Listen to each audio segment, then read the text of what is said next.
काय नाही, परंतु विष्णू चाटेने आणखी 14 दिवस पोलीस कस्टडीत असताना आणि आता 15वा दिवस इकडच्या कस्टडीत आला आणि 3च दिवसाची कस्टडी दिली.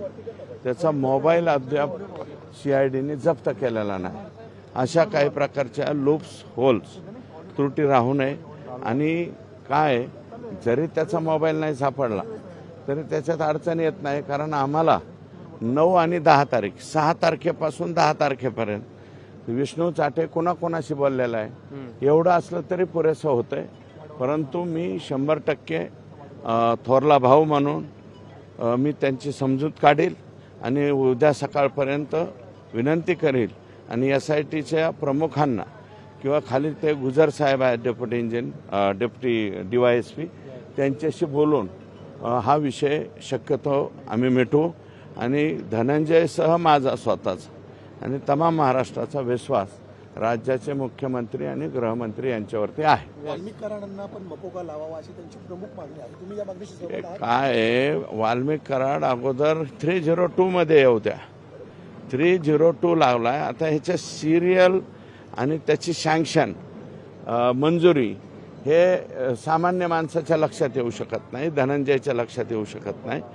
उद्याच्याला त्याची कडी सापडली की ते पहिल्यांदा 302 मध्ये येतील वाल्मिक कराड आणि 302 मध्ये आले की ऑटोमॅटिक मोकामध्ये येतील.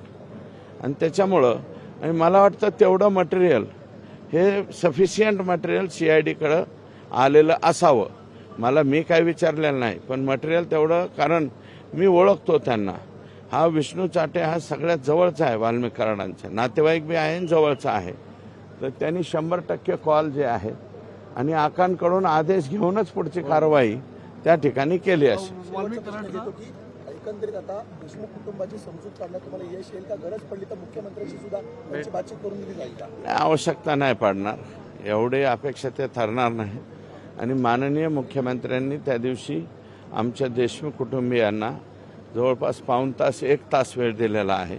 त्यांचं सगळं घराणं जे आहे ते ऐकून घेतलेलं आहे आणि आता पुढच्या स्टेप्स जे आहे ते पाडणार आहेत.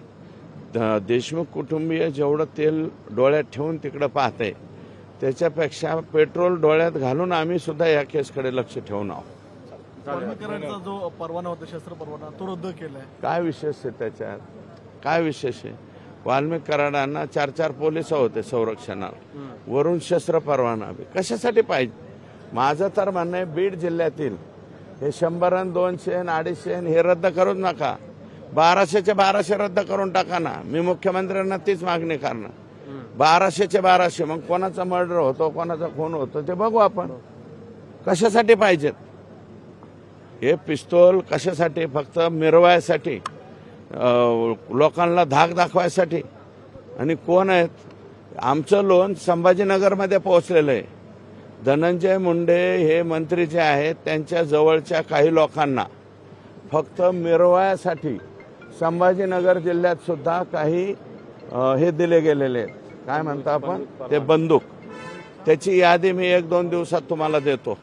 त्यांना आवश्यकता काय आहे हे तुम्हीच तपासून बघा. ओके. सगळे गेटवर TV9